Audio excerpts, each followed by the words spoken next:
Teman-teman, baca firman Tuhan wajib setiap hari. Amin. Halo teman-teman, baca firman Tuhan wajib setiap hari. Amin. Shalom, selamat pagi, salam sehat buat kita semua. Selamat berjumpa kembali di TBKK Japiter Tinambunan. Firman Tuhan pada hari ini yaitu hari ke-193, yaitu diambil dari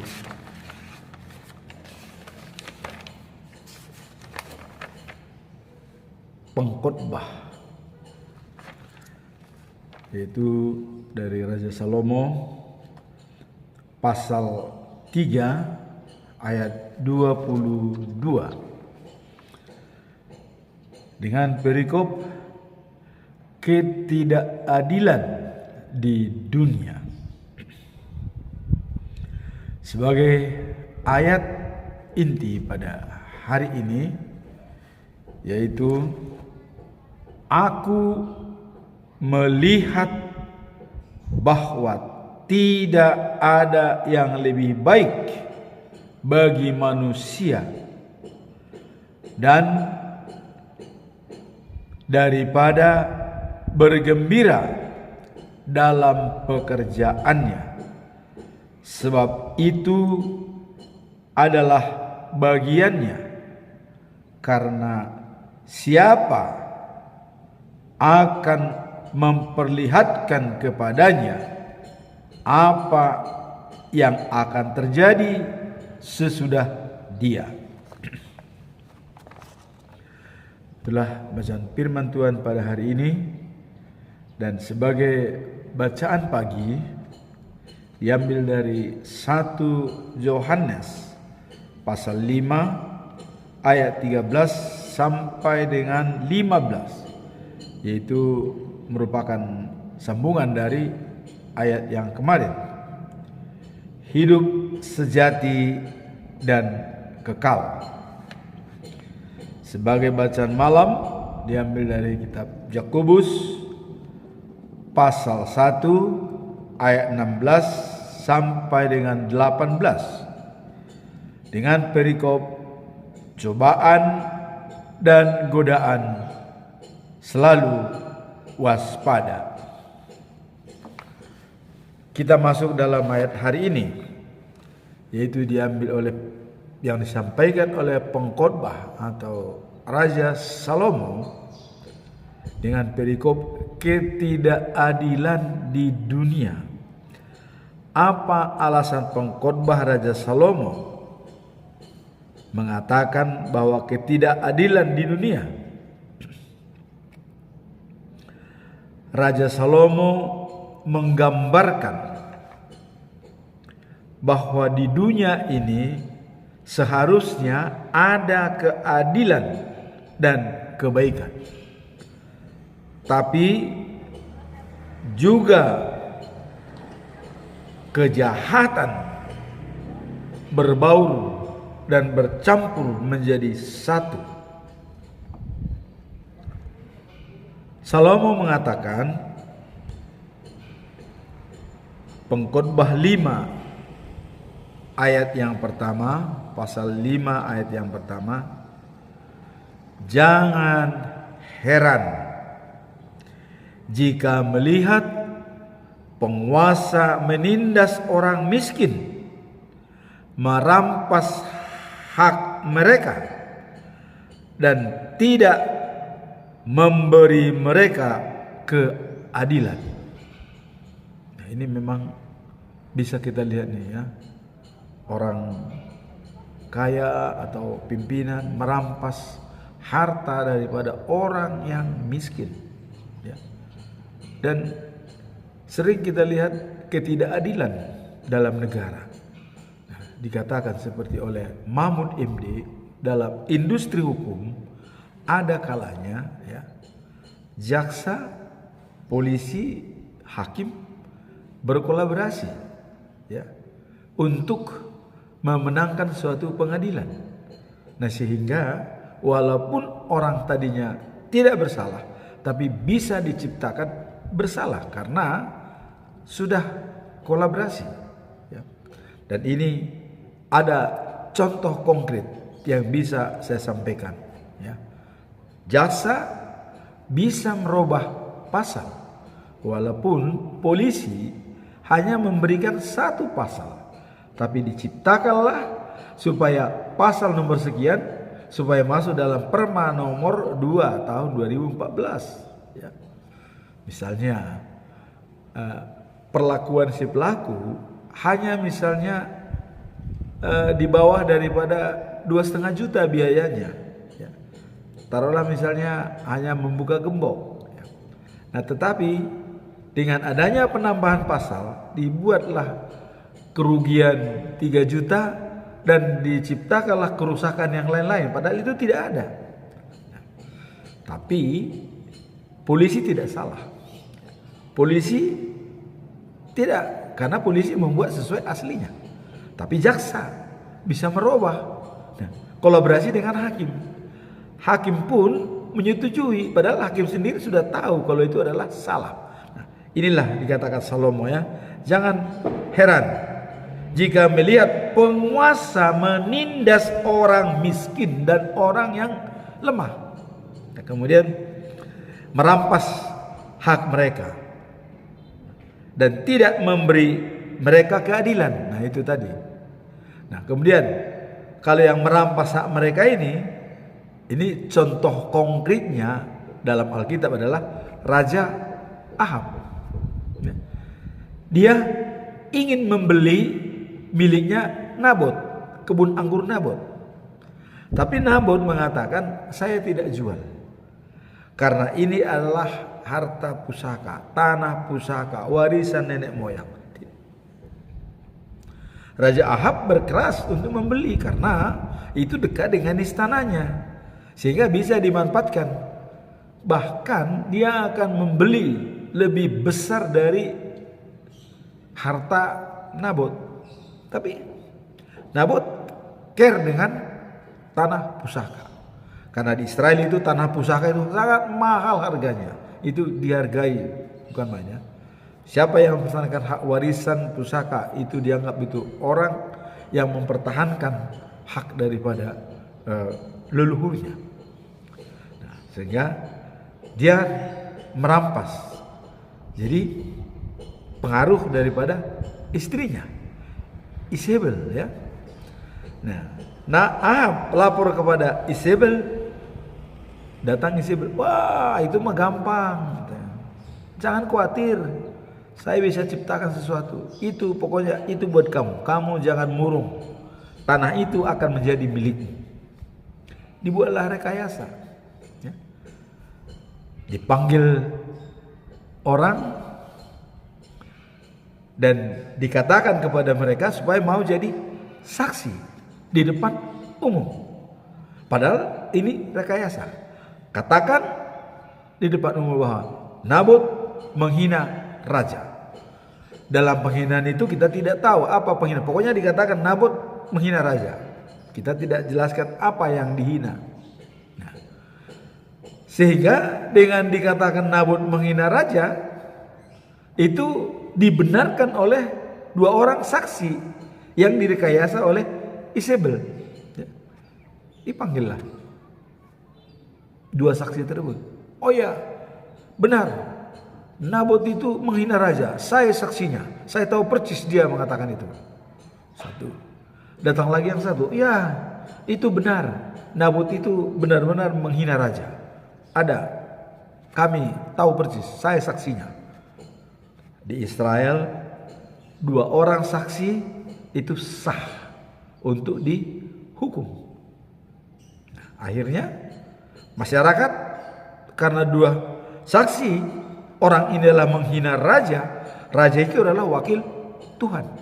Ya, waktu mereka dulu minta raja, ya, Tuhan mengizinkan. Dianggap raja itu di sana merupakan perwakilan dari Tuhan. Kalau raja dihina, wah, marah masyarakat. Akhirnya apa? Nabot dihukum mati, sehingga Nabot mati dilempar dengan batu oleh semua masyarakat, dia mati. Akhirnya datang Isabella, Ahab, ambillah kebun anggur Nabot, itu milik, diambil. Tapi di baliknya itu darah Nabot itu menangis, dan Tuhan Allah mendengar apa pernyataan Allah. Raja Ahab dan Isabella akan mati dan mayatnya digigit anjing, dijilatin oleh anjing kedua-duanya, katanya. Tuh. Dan itu kejadian. Ahab mati, ya, dalam kereta, ya, kena panah dalam pertempuran, dibawa dia sehingga darahnya berceceran di dekat pencucian, ya. Nah, di situ anjing menjilati darahnya. Kemudian Isabel dilempar dari lantainya, rumahnya lantai 2, jatuh ke bawah, darahnya berantakan dan mayatnya hampir tidak dikenal. Nah, kemudian anjing juga menjilat darahnya. Nah, itulah kalau sudah Allah mengatakan demikian, terjadi. Itulah yang dikatakan oleh Salomo, ya, bahwa ketidakadilan di dunia ini bercampur dengan kejahatan. Nah, ini suatu bukti ketidakadilan itu bisa merampas hak, bisa menguasai harta, bisa membelokkan hukum. Ya.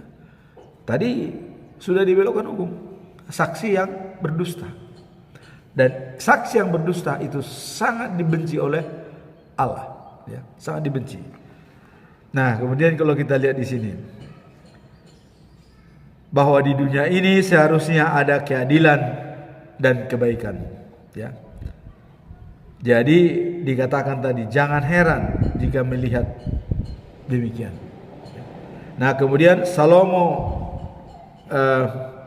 mengulas, ya, yang paling menyedihkan ialah, katanya, seorang menimbun harta untuk masa kekurangan, tetapi harta itu hilang karena kemalangan. Banyak orang itu, ya, menghimpun hartanya untuk nanti kalau saya kekurangan ini jadi bahan. Tetapi kata saya itu hilang dalam kemalangan, hilang.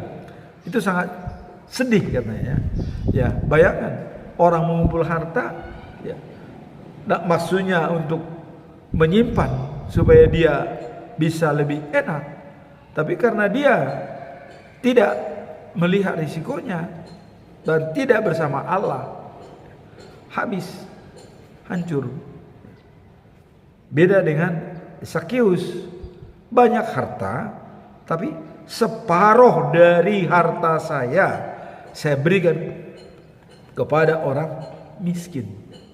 Zakheus menyatakan kepada Yesus, ya, waktu itu. Nah, kemudian ada lagi nih. Nah, sehingga tak ada yang dapat diwariskannya kepada anak-anaknya. Nah, dalam Injil Lukas, ya, pasal 12 ayat 15, kita juga melihat, ya, hartawan yang bodoh. Jadi orang yang kaya raya, yang banyak hartanya, tapi dia bodoh. Ini Yesus pernah bercerita kepada murid-muridnya. Nah, diceritakan begini. Jadi hati-hatilah dan waspadalah, jangan sampai kalian serakah, sebab hidup manusia tidak tergantung dari kekayaan, walaupun hartanya berlimpah-limpah. Jadi manusia bukan tergantung kepada kekayaan, walaupun hartanya berlimpah-limpah. Kemarin saya katakan, kekayaan dan kemiskinan dapat diukur dari tingkat pergaulan. Kalau kita banyak bergaul, itulah harta kita. Sebenarnya Kalau kita kurang bergaul, kita miskin. Jadi bukan harta yang kita simpan di bank atau di mana-mana itu menjadi milik kita, tidak. Pergaulan. Ya coba. Kalau satu kampung kita tidak bergaul, bagaimana mungkin kita bisa mendapatkan hasil yang baik? Walaupun harta banyak, percuma. Taruhlah misalnya kita di hutan, nggak ada pergaulan, punya harta segala dunia, apa jadinya? Makanya saya katakan, kekayaan dan kemiskinan dapat dilihat dari pergaulan, bukan dari harta yang kita miliki, bukan pergaulan. Kalau kita memang bergaul dengan baik, kita punya harta yang tidak terbatas nilainya, ya, tidak terbatas. Nah, sekarang Yesus bercerita nih. Jadi Yesus mengatakan, ada seorang mempunyai tanah yang memberi hasil yang sangat baik, gandumnya, ya. Nah, kemudian orang itu mulai berpikir, ya. Jadi, wah ini sudah tidak ada tempat lagi untuk menyimpan hasil tanahku. Dia berpikir begitu. Nah, lantas apa akalku sekarang? Nah, dia mencoba memikirkan. Nah, kemudian ia berpikir lagi dan berkata kepada dirinya sendiri. Jadi dia dengan dirinya sendiri konsultasi. Oh, kalau begitu udah begini saja katanya. Ada akal. Gudang-gudangku akan kurombak, lalu bangun yang lebih baik. Jadi gudang-gudang lama itu dibongkar semua, dirombak, dibangun dengan lebih baik lagi, ya, dibangun. Nah, disitulah akan kusimpan semua gandumku serta barang-barang yang lain. Jadi begitu dia rombak gudangnya, dia bikin yang bagus, disimpanlah semua di situ hartanya, gandumnya dan barang-barang lain yang berharga, disimpanlah semua di situ. Nah, kemudian akan kukatakan, ya, kepada diriku sendiri. Jadi dia tetap mengatakan kepada, wah, aku beruntung, katanya. Segala yang baik sudah kau miliki. Nah, itu kepada dirinya. Kau beruntung. Segala yang baik sudah kau miliki. Hartamu sudah simpan dengan baik, sudah enak, tidak ada masalah. Kamu tinggal duduk manis dan enak. Kira-kira begitu, ya, pikirannya. Nah, kemudian dia bilang, tidak akan habis. Jadi harta yang dimiliki itu tidak akan habis selama bertahun-tahun. Mungkin selama ya seumur hidup dia kalau dia masih hidup, kira-kira begitu, ya. Nah, kemudian dia bilang, istirahatlah sekarang, makan minumlah dan nikmatilah hidupmu. Nah, tadi Yang Salomo mengatakan tidak ada yang baik di dunia ini kecuali dalam menikmati hasil makanannya sendiri, ya. Nah, karena dia mengatakan tidak ada bedanya manusia dengan binatang, katanya. Nah, kemudian dia istirahat, makan minum, datanglah Allah. Karena hartawan yang bodoh ya semuanya dia menyimpan, bukannya memberi orang makan, bukannya membantu orang miskin, tapi dia menyimpan harta itu persediaan, ya, untuk nanti stok, bukan membantu orang lain, ya. Hartanya jadi tidak bermanfaat bagi orang lain. Dia sendiri yang menciptakan. Datanglah Allah berkata kepadanya, hai bodoh, katanya kepada orang kaya itu, malam ini juga engkau akan mati. Wah, selesai, mati. Kemana hartanya yang sudah di gedungnya, simpan gudangnya, banyak gedungnya? Malam ini kau akan mati, kata Tuhan. Lalu siapakah yang akan mendapat sekarang kekayaan yang sudah kau kumpulkan untuk dirimu itu? Siapa? Ini dari Tuhan. Maka kalau memang banyak harta, janganlah terlampau menyimpan untuk keperluan nanti begini. Jangan. Kalau memang kesempatan untuk membantu, bantulah orang lain. Karena dalam doa Bapa kami, berikanlah kami pada hari ini makanan kami secukupnya. Bukan pada hari ini dan besok dan bulan depan dan tahun yang akan datang. Bukan. Doa kita cuma pada hari ini makanan secukupnya. Nah, orang hartawan yang bodoh ini karena tidak muat lagi, disimpanlah, gudangnya diperbesar, disimpan. Padahal kalau dia bisa mencontoh Zakeus, separuh hartanya itu dibasikan kepada orang miskin. Karena Yesus juga begitu. Kalau mau ikut aku, ada orang wartawan pernah mengatakan kepada Yesus, saya sudah melakukan semua firman-Mu Tuhan. Sudah melakukan ini, sudah melakukan ini, semua sudah lakukan, perintah-perintah sudah lakukan. Ada satu lagi yang tidak kau lakukan, katanya. Apa itu Tuhan, katanya? Jual hartamu, bagi kepada orang miskin. Wah, dia pikir sulit ini. Akhirnya dia pergi. Maka Yesus mengatakan, sulit bagi orang kaya masuk anggota umat Allah. Karena dia memikirkan sulit bagi orang untuk menjadi anggota umat Allah.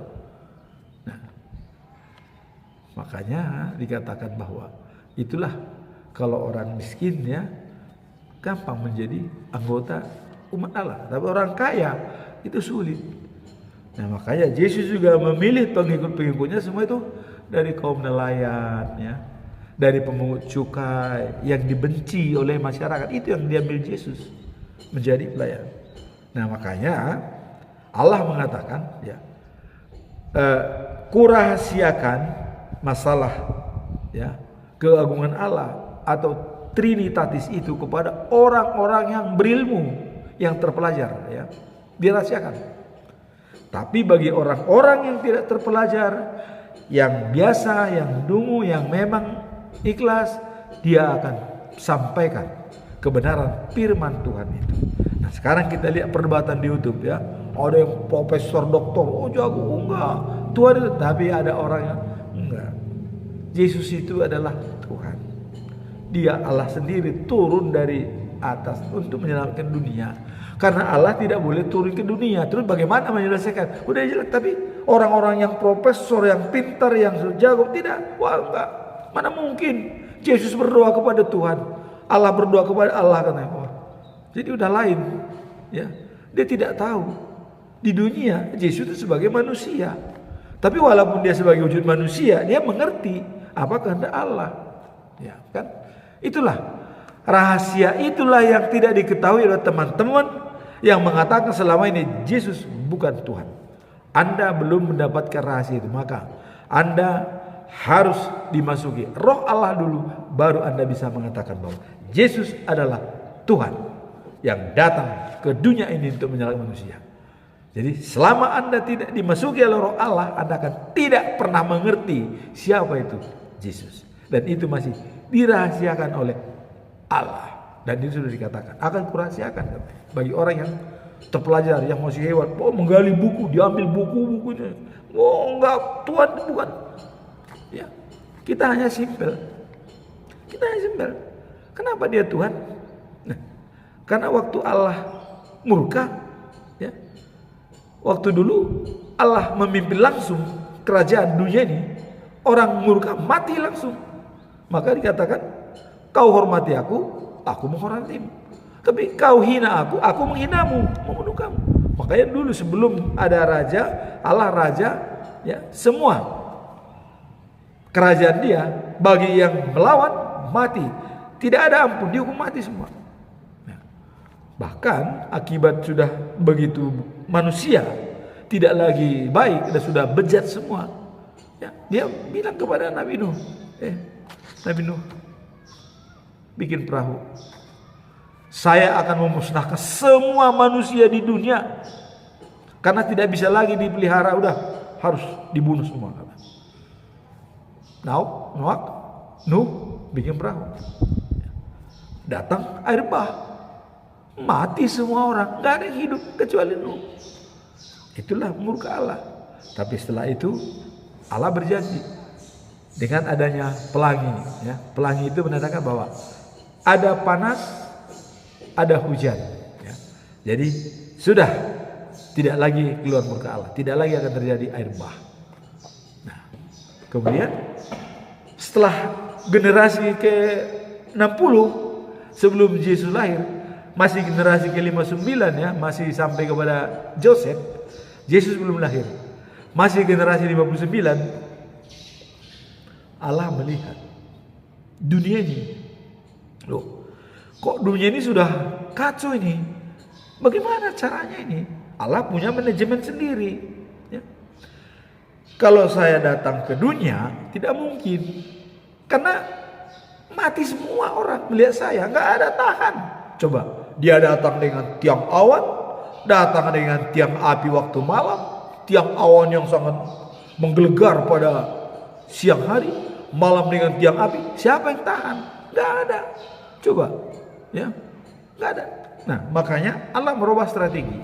Wah, ini harus berubah. Makanya dia janjikan kepada Daud, dari keturunanmu lah akan datang memimpin dunia, raja dari segala raja. Dikirimlah Yesus. Nah, Yesus datang ya, berbentuk manusia, sebagai anak manusia. Ya. Tapi waktu dia dibaptis, ya, selesai dibaptis oleh Yohanes, dia begitu keluar dari air, dia bangun, langit terbuka. Coba, siapa yang tidak percaya lagi? Langit terbuka, langsung Allah mengatakan dari atas. Jadi kalau ada yang belum percaya Yesus sebagai Tuhan, sangat kelewatan, sangat kelewatan. Buku apapun dipakai ya. Dan buku yang pertama, karena agama itu kan satu. Jadi Yahudi, Kristen, Islam itu satu sumbernya, tidak ada dua, sama. Ya. Jadi agama Yahudi, agama Kristen, dan agama Islam sumbernya satu.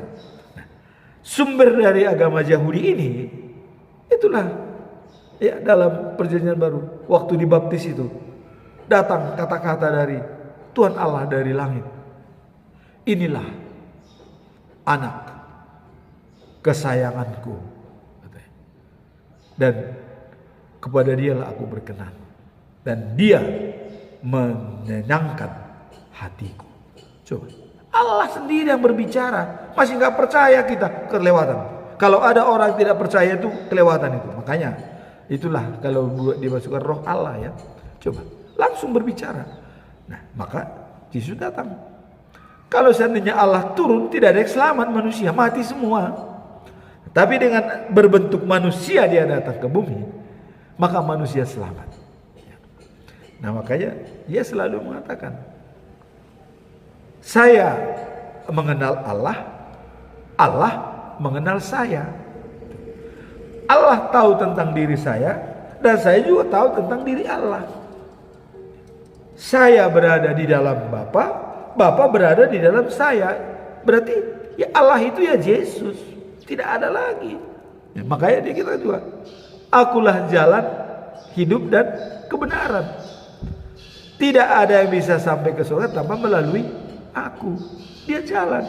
Nah, kalau dia jalan, terus kita mau cari jalan apa untuk masuk bertemu dengan Allah? Hanya Yesus jalan. Ya. Nah, jadi di sini dikatakan bahwa orang bodoh, tadi dikatakan bahwa dia menimbun hartanya, lantas dengan sombongnya dia, apalagi yang kurang, semua sudah cukup. Tapi datang Tuhan Allah, malam ini kamu mati. Siapa yang memiliki hartamu? Selesai. Ya. Nah, maka selalu saya katakan, orang bijak tahu datangnya bahaya. Tapi orang bodoh tutup mata dan mati. Orang bijak tidak menjamin kalau dia masih hidup besok. Tapi orang bodoh dia masih bisa menjamin besok dia masih hidup, sehingga dia masih bisa ya masa bodoh tidak peduli. Tapi kalau orang bijak, dia sangat care, selalu dia bersama dengan Tuhan setiap waktu, karena dia bisa menjamin kalau besok dia masih hidup. Nah, inilah mengenai dibilang oleh Raja Salomo tadi ya, yang paling sedih katanya adalah seorang menimbun harta untuk masa kekurangan, tetapi harta itu hilang karena kemalangan. Coba, hilang karena kemalangan. Kemalangan tadi mati. Jadi Raja Salomo sudah menyatakan ini ya. Kemudian dikuatkan lagi dengan cerita dibuat oleh Yesus. Ada seorang, ini kejadian. Nah, kemudian dari sini demikianlah jadinya ya, dengan sikap setiap orang yang berusaha ya menjadi kaya untuk dirinya sendiri.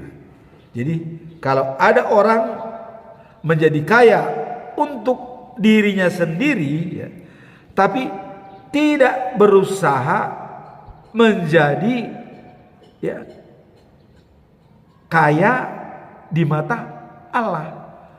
Jadi kalau kita mau kaya, jangan kaya terhadap diri kita sendiri, tetapi biarlah kita kaya di mata Allah. Kalau di mata Allah kita kaya, Allah sudah mengatakan, ya, berikan persembahan terbaik bagi aku. Malah 1/10 yang diminta. Allah cuman banyak-banyak 1/10, tapi Zakheus memberikan separuh. Coba, ya, dilewati oleh Zakheus, separuh harta saya serahkan kepada orang miskin. Kalau orang-orang di dunia ini Allah hanya mau 1/10, tidak semua ya, cuma 10%. Nah, inilah orang kaya yang tidak menjadi kaya di mata Allah, akhirnya seperti ini. Nah, kemudian Salomo mengatakan Allah akan mengadili orang yang baik maupun yang jahat. Jadi pada saatnya nanti katanya, dengan ketidakadilan yang ada di dunia ini, dengan adanya orang menimbun harta dan tidak berbaik kepada orang, Allah akan mengadili semua orang yang berbuat baik dan yang berbuat jahat. Inilah merupakan suatu dikatakan Salomo itu bahwa kalaupun di dunia ini tidak mendapatkan keadilan, tapi di mata Tuhan nanti semua akan terlihat bahwa nasib kita tidak berbeda dengan binatang, katanya malah. Nah, kemudian ada kesimpulan daripada Salomo ya. Allah menguji kita ya untuk menunjukkan bahwa nasib kita tidak berbeda dengan binatang, katanya. Kenapa Salomo mengatakan tidak berbeda dengan binatang? Ya, karena nasib manusia dan binatang itu kayak sama. Binatang mati, manusia juga mati. Jadi hidup itu sia-sia, seolah-olah sia-sia. Nggak ada artinya hidup, kok mati. Toh juga kita hidup mati, binatang juga sama. Hidup mati. Jadi seolah-olah hidup ini sia-sia. Karena sama-sama menghadapi kematian. Nah, keduanya sama-sama makhluk ya. Jadi manusia tidak lebih beruntung daripada binatang, sebab bagi keduanya hidup itu sia-sia, katanya. Alias pada waktunya semua berakhir, tidak ada yang abadi. Mereka menuju ke tempat yang sama, katanya. Manusia berasal dari debu, kembali ke debu. Binatang juga berasal dari debu, kembali kepada debu. Nah, cuman dikatakan di sini, apakah roh manusia ya naik ke atas dan roh binatang turun di bawah tanah. Nah, jadi dengan demikian Salomo menganjurkan kepada semua umat manusia ya. Semua umat dikatakan Salomo, sebab itu aku menyadari bahwa tidak ada yang lebih baik bagi manusia daripada menikmati hasil kerjanya. Selain itu tak ada yang dapat dilakukan. Jadi manusia ini hanya menikmati hasil kerjanya.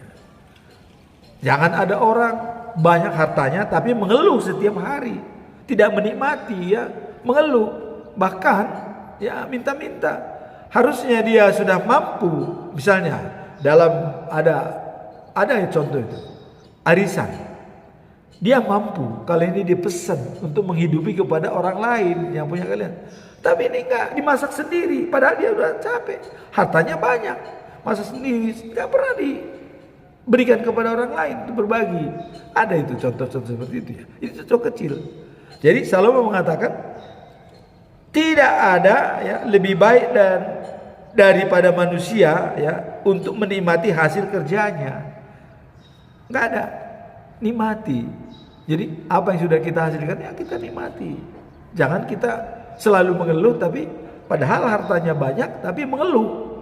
Nah, itu yang maka lebih baik katanya harta sedikit ya tapi tidak pernah bertengkar daripada harta banyak selalu bertengkar dan mengeluh, tidak pernah ada ketenangan. Nah, kemudian dikatakan di sini bahwa tak mungkin ia mengetahui apa yang akan terjadi setelah ia mati. Jadi artinya karena kan kita semua mati. Nah kemudian kita nanti mau kemana kan tidak tahu. Kalau kita sudah mati kita tidak tahu mau kemana. Apakah ke surga, apakah ke neraka, tidak tahu. Tapi yang jelas manusia mati. Nah maka kata Salomo ya, nikmatilah hasil kerjamu dengan baik, ya. Itulah yang terbaik bagi manusia. Itulah kelebihan manusia dari binatang. Nah, soal naik ke surga apa tidak, nanti kita lihat perikop berikutnya. Ya, kita lihat perikop berikutnya. Nah, itulah kata Raja Salomo bahwa beda manusia dengan binatang. Hanya manusia bisa menikmati hasil kerjanya dengan baik. Dan kalau binatang memang ya tidak bisa. Ya, tidak ada seperti itu. Itulah bedanya. Kalau kodratnya sama, mati sama-sama mati. Nah, cuman katanya kalau manusia rohnya bakal ke atas dan binatang ke bawah tanah. Ini kita lihat dalam perikop berikut ini, ya. Nah, dalam bacaan pagi di mana 1 Yohanes pasal 1 ya, pasal 5 ayat 13 sampai 15. Hidup sejati dan kekal. Nah, jadi kalau Raja Salomo mengatakan nasib manusia itu tidak tahu kalau dia sudah mati entah kemana, tapi yang tahu dirinya menikmati hasil kerjanya. Tapi kalau di dalam bacaan pagi ini yang dikatakan oleh Yohanes, ya 1 Yohanes pasal 5 ayat 13 sampai 15, hidup sejati dan kekal. Setelah kita membaca uraian dan perikop Raja Salomo tadi, ya,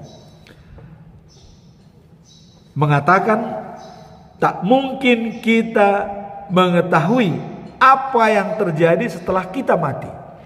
Tadi Salomo mengatakan seperti itu. Sekarang dijawab oleh 1 Yohanes, ya, dijawab. Nah, dalam perikop bacaan pagi, hidup sejati dan kekal. Nah, jadi Yohanes sudah mengatakan, kalau Salomo tadi mengatakan kita tidak tahu setelah kita mati mau kemana.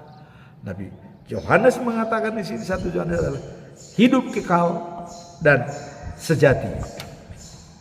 Nah, dalam ayat 13 dikatakan satu-satunya cara hidup kekal dan sejati adalah. Nah, jadi ini ada jaminan yang disampaikan oleh 1 Yohanes ini, ya, surat Yohanes yang pertama ini, ya, dikatakan untuk menjadi hidup kekal dan sejati adalah percaya pada Anak Allah Yesus Kristus. Satu konsepnya, mau hidup atau mau mati.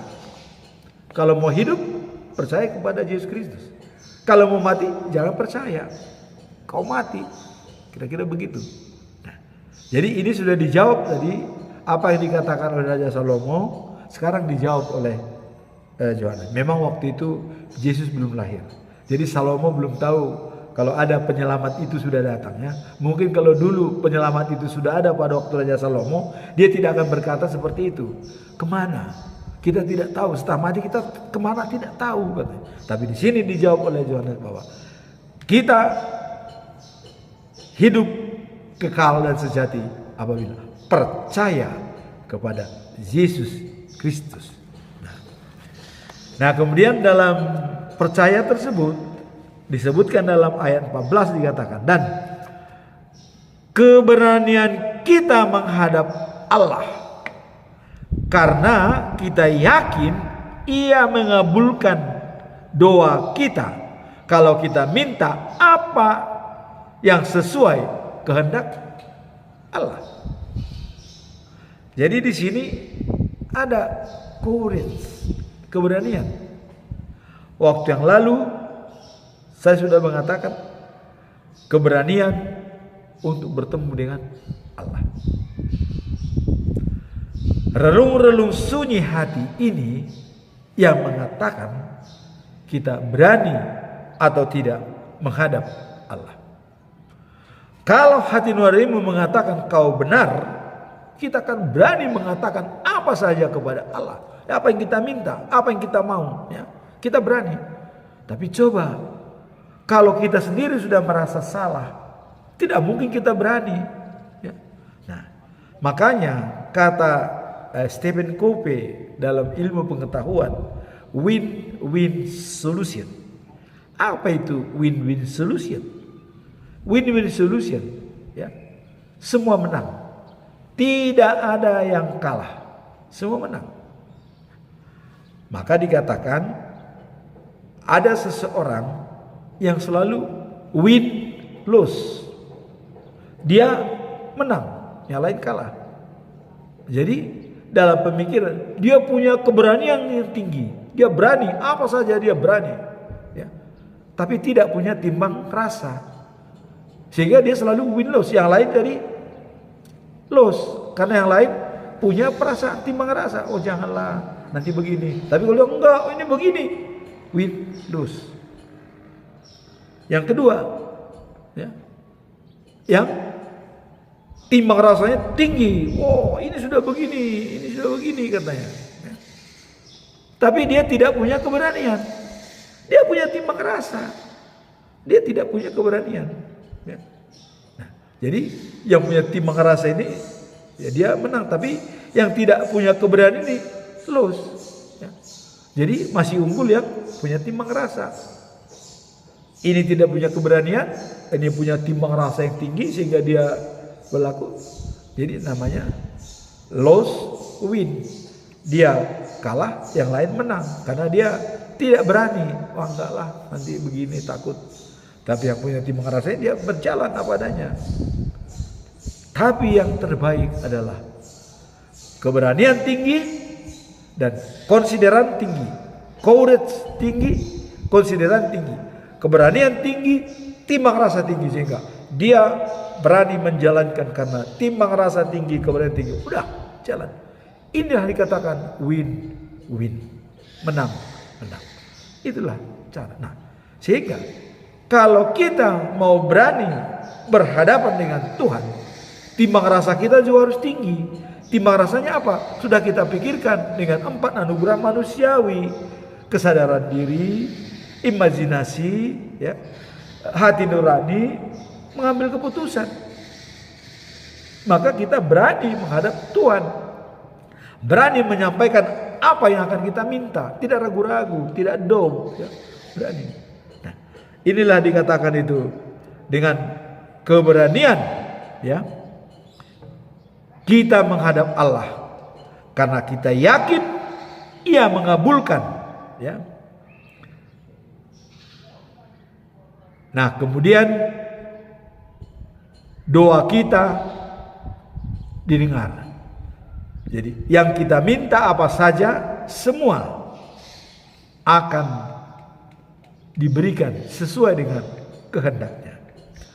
Nah, kemudian ayat 15 dikatakan karena kita tahu, ya, bahwa Allah mendengarkan kita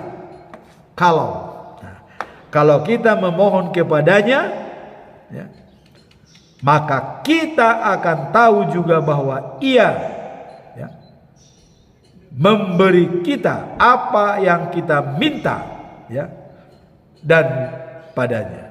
Jadi Dia akan memberi apa yang kita minta. Karena dengan adanya keberanian tadi, karena kita merasa benar, dia berdoa, ya. Jadi tidak merasa salah berhadapan dengan Tuhan. Coba kalau kita merasa salah, kita sulitlah berhadapan dengan Tuhan. Tapi kalau kita merasa benar, tidak perlu ragu berhadapan dengan Tuhan, ya. Ada kadang-kadang manusia kan sama-sama, tapi kadang-kadang kalau kita berani mengatakan yang benar, dalam bahasa Batak kita sisogo, banyak orang membenci karena manusia masih hidup seperti dunia, masih serupa dengan dunia orang lain. Maka ini tidak punya etika, padahal mengatakan yang benar, tidak punya etika. Nabi Yeremia tidak dia mau etika apa tidak pesan disampaikan kalau itu dari Tuhan. Maka dia bilang, pesan Allah kepada saya dalam ayat seperti bagi api harus saya keluarkan, tidak bisa yang saya keluarkan. Sama dengan Petrus, kita harus lebih patuh kepada Tuhan Allah daripada manusia, kata Petrus, ya. Nah, itu jelas. Dalam kemarin itu kita sampaikan. Jadi dalam hal ini, kalau kita sudah bersatu dengan Allah, apapun yang kita minta itu akan terwujud. Nah, maka kalau kita lihat dalam Matius 7 ayat yang ke-7 dikatakan, minta, cari, dan ketuk. Nah, mintalah maka kalian akan menerima. Carilah maka kalian akan mendapat. Ketuklah maka pintu akan dibuka untukmu. Dengan demikian, ya, ketidakadilan di dunia akan berbeda dengan di surga. Keadilan yang seadil-adilnya, ya, sepanjang kita bersahabat dengan Yesus Kristus sebagai anak manusia.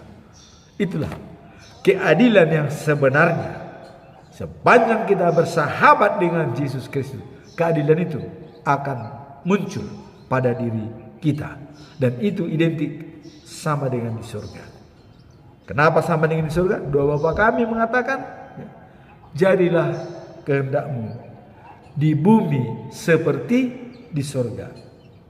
Jadi kehendak Allah itu di bumi ini sama seperti di surga. Jadi keadilan itu juga bisa sama di dunia juga dengan surga, kalau syarat kita percaya kepada Yesus Kristus sebagai anak Allah yang turun ke dunia menyelamatkan manusia.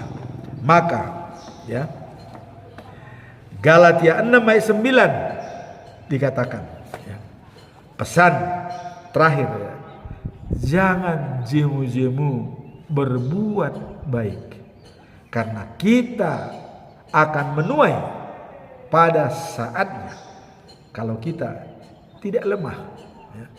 Jadi kita usahakan jangan sampai iman kita lemah di akhir hidup kita. Tapi Musa mengatakan manusia umurnya cukup sampai 70 tahun, itu masih segar. Kalau sudah 80 sudah kesusahan katanya.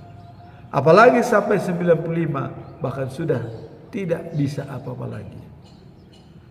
Tapi ya, kita lihat Musa umur 120 tahun masih sehat, penglihatan masih segar bugar, dan masih bisa naik gunung. Nah, itulah. Tapi dia mati di Bukit Nebo, ya, mati. Dan Musa di sana akhir hidupnya. Tapi dia masih sehat dan segar bugar. Nah, jadi di sini tadi dikatakan, jangan jemu-jemu berbuat baik, karena kita akan menuai pada waktunya apabila kita tidak lemah. Nah, maka Yesus mengatakan, usahakan iman kepercayaanmu tetap walaupun sebesar biji sawi katanya. Kamu bisa menebakkan pohon murbe itu ke tengah laut menancapkannya. Hanya sebiji sawi itu kecil. Ya. Tapi iman yang terus menerus. Nah, maka di sini jangan jemu-jemu baik karena kita kembali pada suatu saat apabila kita tidak lemah. Sekarang kita masuk dalam bacaan malam, ya. Yakobus pasal 1 ayat 16 sampai 18. Nah, ini dikatakan bahwa sama dengan yang kemarin, ya. Cobaan dan godaan, ya. Jangan tertipu dan waspadalah. Jadi jangan sampai kemarin ya jangan sampai dosa itu matang dalam diri kita, bertumbuh dengan baik, menimbulkan kematian. Itu kemarin. Jangan tergoda. Ya. Kita sering tergoda dengan rayuan-rayuan maksud jahat, ya. Tapi bagi kita seolah-olah itu menggiurkan, tapi itu jahat. Jangan tergoda, ya. Seperti ada ajakan, dah hari ini kita jangan dulu beribadah ke gereja ya. Kenapa? Ada acara yang menarik di pantai. Oh begini, belum pernah loh. Baru kali ini datang nih artis ini kata si Bolon. Belum pernah. Wah ke gereja mah tiap minggu, besok juga masih ada. Malah dikatakan ke gereja tiap minggu, bisa ditunda, bahkan pergi ke artis. Nah itu godaan ya. Hati-hati katanya, jangan tertipu. Itu godaan ya. Kalau itu nanti kita ikuti seolah tidak dosa, matanglah dalam diri kita. Begitu matang bertumbuh kematian. Nah itu katanya awal daripada dosa. Maka di sini Yakobus mengatakan ya jangan tertipu. Nah kemudian dalam ayat 17 dikatakan setiap ya pemberian yang baik dan hadiah yang sempurna. Apa itu hadiah sempurna? Hidup sejati dan kekal datang dari surga. Itu sudah dikatakan. Diturunkan oleh Allah, pencipta segala terang di langit. Maka kalau kita melihat dari dua, terang dari langit, cahaya dari langit, terang dari Allah. Ya. Cahaya dari langit, terang dari Allah. Jadi dikatakan terang. Jadi pencipta segala terang di langit. Jadi terang itu Allah yang menciptakan. Nah sehingga langit menimbulkan cahaya ke dunia. Tapi terang itu adalah dari Allah. Nah langit memberikan cahaya. Maka cahaya dari langit, terang dari Allah. Ya. Maka terangilah roh dan jiwa kami untuk mengerti dengan kebenaran firman-Mu. Kalau bahasa Batak, sodang sian debata, hatiuron sian ginjang, bain ture sodangi marohanami asa sonang, lahu manjalo hanguluan, napi natupami. Oh Tuhan, jelas, terang dari Allah, cahaya dari langit. Nah kemudian di sini dikatakan pasal 8 ayat 18. Atas kemauan Allah kita menjadi anak-anaknya melalui sabdanya yang benar. Ia melakukan itu supaya kita mendapat tempat yang utama di antara semua makhluk ciptaan. Nah, jadi ini kalau tadi Raja Salomo mengatakan kalau kita mati kita tidak tahu mau kemana. Binatang juga mati, apakah turun ke tanah, kita ke atas? Tadi Salomo mengatakan, tapi ini dijawab. Nah, dijawab oleh Allah ya. Dikatakan, ia melakukan itu supaya kita mendapat tempat yang utama di antara semua makhluk ciptaan. Jadi semua makhluk ciptaan, binatang, tumbuh-tumbuhan, ya.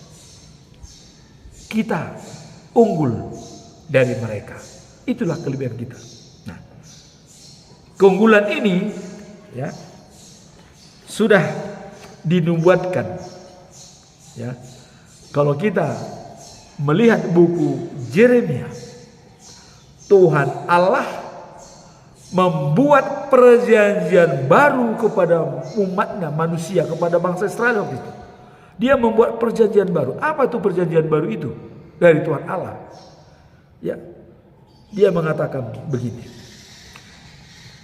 Dan ditulis dalam kitab Yeremia pasal 31 ayat 33. Perjanjian baru antara Allah dengan manusia. Jadi ada kelebihan manusia itu dari makhluk-makhluk yang ada. Kalau Salomo tadi mengatakan sama dengan binatang. Tapi sekarang ini sudah dikatakan ada kelebihan makhluk-makhluk. Manusia dari makhluk-makhluk lainnya. Nah kita lihat di sini. Pasal 31 ayat 33. Apa dikatakan? Hukum-hukumku akan kutaruh di dalam batin mereka. Dan kutulis pada hati mereka. Aku, kata Allah, aku akan menjadi Allah mereka. Dan mereka akan menjadi umatku. Jadi jelas. Nah, jadi atas kemauan Allah kita menjadi anak-anaknya. Jadi bukan kemauan kita. Kalau Allah mengatakan bukan kau yang memilih aku, tapi aku yang memilihmu menjadi anakku, jadi kesayanganku. Allah yang menentukan. Allah yang memilih kita menjadi umatnya, menjadi anak-anaknya. Ya. Nah ini dalam buku Yeremia pasal 31, 33 dikatakan itu. Jadi hukum-hukum akan kutaruh di dalam batin hukum. Nah, kemudian aku akan menulis pada hati mereka, ditulis dalam hati mereka. Kalau dulu Allah menulis dalam loh batu 2, ya, pada waktu Musa menerima hukum-hukum Tuhan dari Allah, Allah menulis dalam loh batu. Tapi sekarang bukan lagi dalam loh batu. Allah menulis langsung ke dalam batin kita, dalam hati kita. Sehingga katanya tidak perlu lagi orang lain mengatakan, mengajar kepada orangnya, kenalah Tuhan. Gak perlu lagi saya mengatakan karena sudah ditulis. Nah, jadi bagi orang manusia di dunia ini yang belum mengerti dengan pasal ini, bahwa Allah menulis ke dalam dirinya, rugi. Kalau ada orang yang masih belum mengenal Yesus yang sebenarnya, belum mengenal Allah yang sebenarnya, belum mengenal Roh Kudus yang sebenarnya, sangat rugi. Sangat rugi. Nah makanya bangsa Yahudi waktu Yesus ada katakan, hei keturunan ular, katanya. Orang busuk, katanya. Orang Yahudi bilang busuk, keturunan ular. Karena tidak percaya pada Yesus, dibilang keturunan ular. Coba. Apakah sampai sekarang? Tapi saya kira sudah berubah. Ya. Sudah berita Tuhan Yesus sudah beredar. Dan dikatakan bertobatlah hai bangsa Yahudi. Itu kata Petrus. Bertobatlah, bertobatlah. Petrus yang berkhotbah pada waktu Roh Kudus datang kepada dia di Yerusalem, bertobatlah. Nah sehingga 3.000 orang dibaptis pada saat itu. Itulah kuasa Roh Kudus.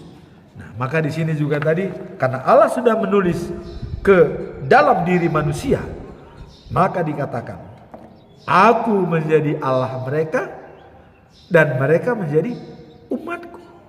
Jadi Allah sendiri yang menentukan kita umatnya apa tidak. Pertanyaan bagi kita, sudahkah kita menjadi umat Allah? Ya mari kita jawab dengan iman, bukan dengan kata-kata, bukan dengan penglihatan. Jawablah dengan iman. Karena imanlah yang menentukan kita percaya apa tidak kepada Tuhan Yesus Kristus.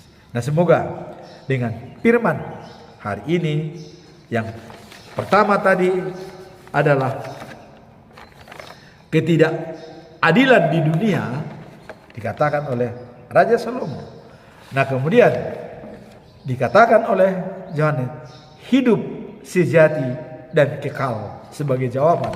Nah kemudian terakhir adalah godaan dan cobaan, ya. Jangan tertipu dan waspadalah. Berbahagialah orang yang menerima cobaan, sebab kalau ia kuat dalam pencobaan itu, dia akan beroleh hidup yang kekal.